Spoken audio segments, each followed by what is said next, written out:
Our message this morning is Dead End Ahead.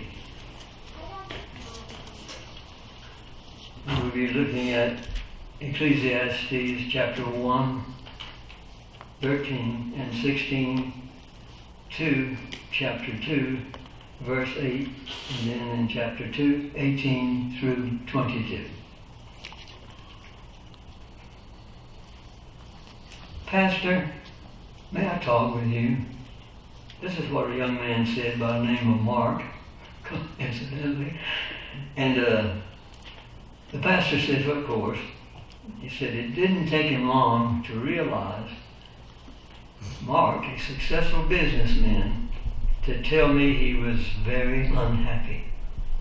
All that he had worked for and served and faithfully in churches, what have you, just seemed like nothing mattered. It was not anything that he thought success would be. And the pastor said he was the picture of success. His home was beautiful. He had a wonderful wife and children. He owned nice vehicles, valuable property, and he had money in the bank. His was a true American rags to riches story. Yet for him, it seemed like nothing but a dead end. Well, aren't we like that so much? If we're not careful, we get off what we should be viewing as we look to the Lord and begin to be worldly, because we see others make a lot of money, perhaps, or whatever it is, and then we begin to get that little desire for a little success ourselves. And there's not anything really wrong with that in itself, but we have to keep our mind and our eyes on what is first and what's most important. And certainly to a Christian, salvation and Christianity are the answer. And we can't do that if we let the world take over and take the joy from us. And this is what he was beginning to see. That's what he was beginning to look like. Well, a man in the Bible named Solomon tried this out as a test. He wanted to see what various things in life could be. And God had told him earlier on to ask me for whatever you want. Anything I will give you. Now many would, perhaps maybe like us, say money, success, a long life, and many of these things. But he said, I want to be able to discern right from wrong so that I might serve and minister and rule as a king over these people. In other words, he wanted what was right and what was best. And that's what we need to continue to learn, I think, too. Dead end of intellectual pursuits. Now let's look, if you will, please, with me to Ecclesiastes chapter 1, verse 13 and 16 through 18.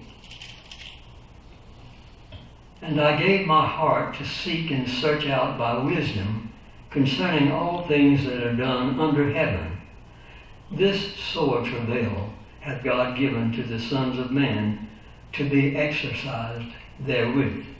And going on down to verse 16, I communed with mine own heart, saying, Lo, I am come to great estate, and have gotten more wisdom than all they that have been before me in Jerusalem. Yea, my heart had great experience of wisdom and of knowledge. And I gave my heart to know wisdom and to know madness and folly. I perceive that this also is vexation of spirit. For in much wisdom is much grief, and he that increaseth knowledge increases sorrow. So we see that he wanted to experience these things and see if he could determine for himself, I think, what was right, what was wrong, what was best for him and for the world. And he remembered that he had asked for that understanding heart from God, and God blessed him and said, I'll give you more than you asked for, since you didn't ask selfishly, you asked from a heart. As he grew older, however, Solomon always exercised the wisdom of God that he had given him. But he began to love many strange women, and he married strange wives, and allowed them to turn him away, sway him and his heart to other gods. You know, this little g and s, little god, other gods. To Christianity there is none other than God.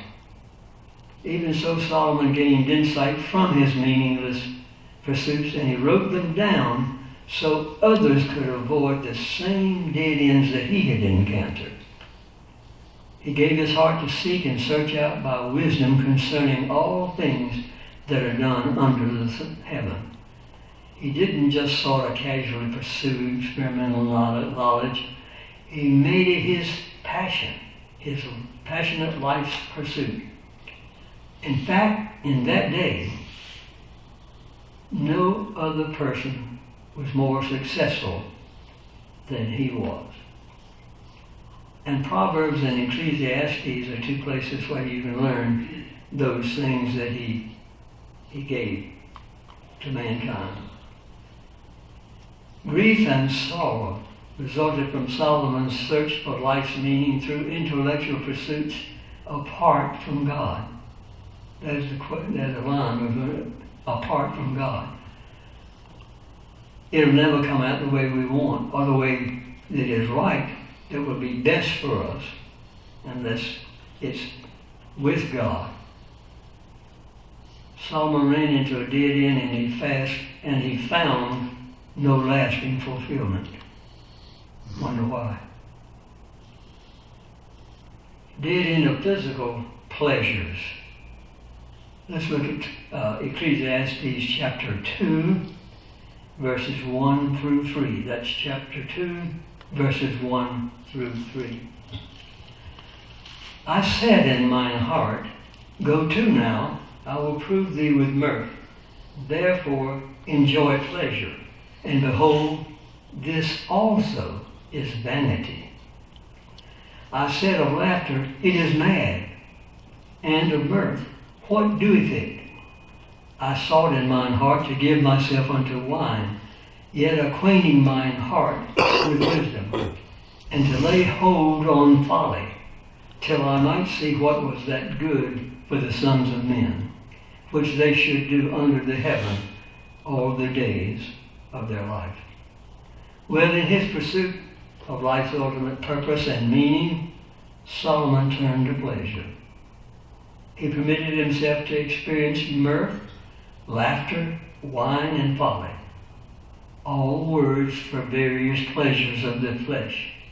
As the king of Israel, with 700 wives and 300 concubines, what do you think? As well as all the resources available through his great wealth and power, Solomon was perhaps in a better position to know and see what was needed. Amazingly, he apparently did not allow himself to lose complete control. So he sought meaning through pleasure. But this phrase translated, yet acquainting my heart with wisdom, also can be translated as, yet still allowing my mind to guide me with wisdom. We can be thankful that Solomon didn't fail to gain those insights from his experiences. Now, this doesn't mean that we're justified in pursuing pleasure as long as we don't lose control. Because the first question is, it's a temptation. Are you going to fight God? Are you going to be strong enough to overcome these evils without being God and having that transition to heaven with God?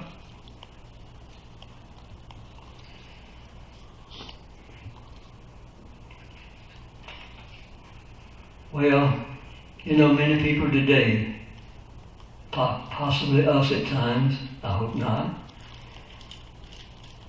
avoid the dead ends to which worldly pursuits ultimately lead.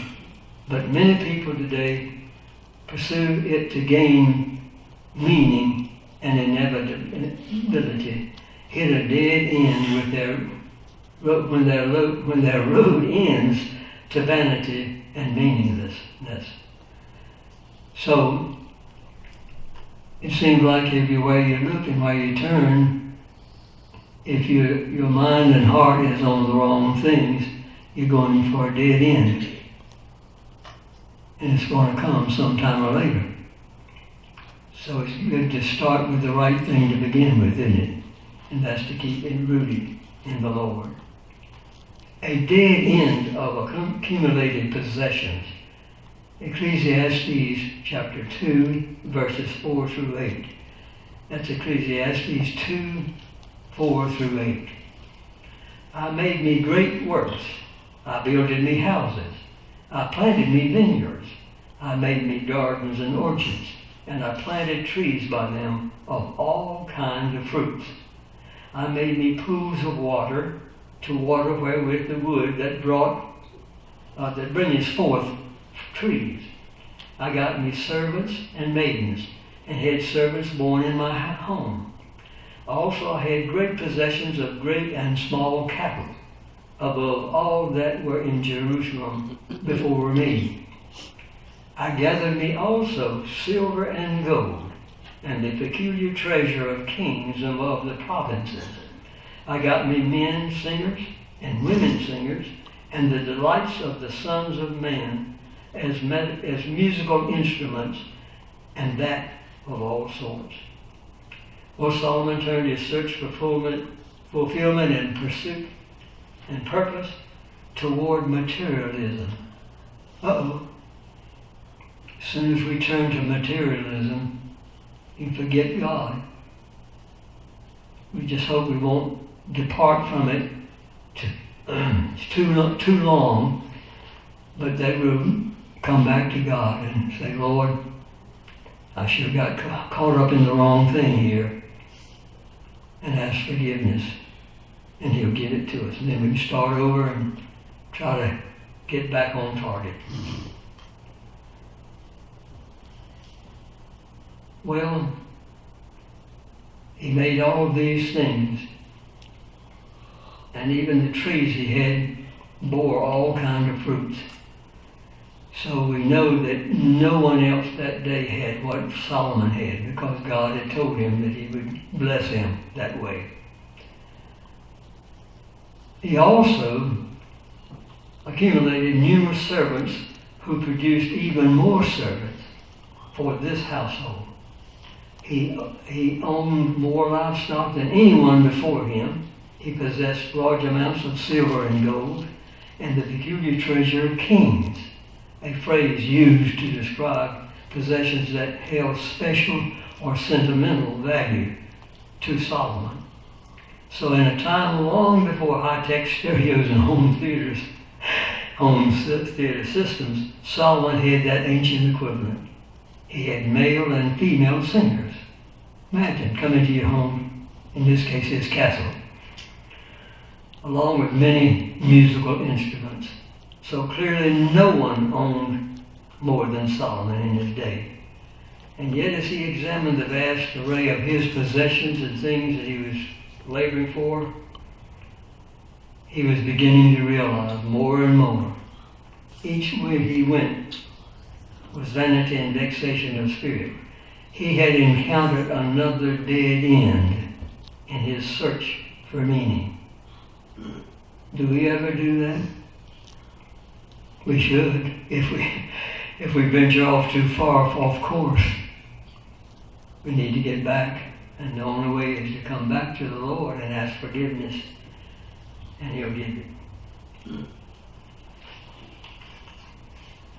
Well, a dead end of personal achievements. Let's look at Ecclesiastes 2:18 through 22. That's Ecclesiastes 2:18 through 22. Yea, I hated all my labor, which I had taken under the sun, because I should leave it unto the man that shall be after me.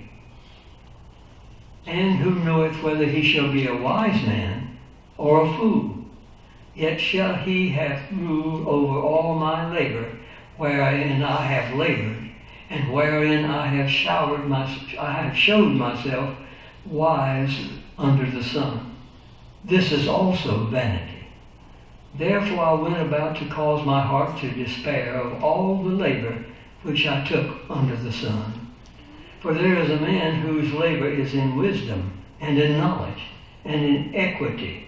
Yet to a man that hath not labored therein shall he leave it for his portion. This also is vanity, and a great evil. For what hath man of all his labor, and the vexation of his heart, wherein he hath labored under the sun? Solomon took inventory of all his life's work and his personal achievements, and he despised all that he had accomplished, because he realized it was dead ends, nothing of value, nothing that would last for eternity. If we choose what is God's and what is Jesus, it will be for an eternity. He didn't want to leave it to the man that he couldn't count on. All the things he had labored and worked to build and to get. He realized that if this other person coming along behind him took possession,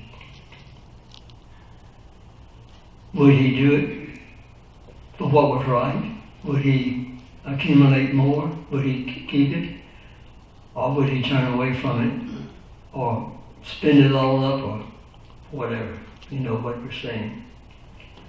Would they build on his work or tear it down? Would they appreciate it, or would they take it for granted? And these are some of the things he was thinking about. Of course, Solomon was not saying we shouldn't work hard, achieve great things in life, or leave behind great legacies. He was urging those who seek ultimate value and purpose and personal achievement to realize that such a quest will ultimately be meaningless, completely meaningless, if it is not a passion for God and the things of God. Well, if we're open to discovering God's purpose for our lives, all the other pursuits in which we engage can become positive and supporting quests. But an important reason for this is that we won't be engaging in these endeavors with unrealistic expectations. Rather, we'll see them as a means to the end of glorifying God. Jesus said, "Seek ye first the kingdom of God and His righteousness, and all these things shall be added unto you." And that's in Mark 6:33. Jesus came to give abundant life, and we can find it only in Him. Question we might ask ourselves, can we find true meaning in life through Jesus? I say, not can we, but will we? I have to answer for me, you have to answer for you.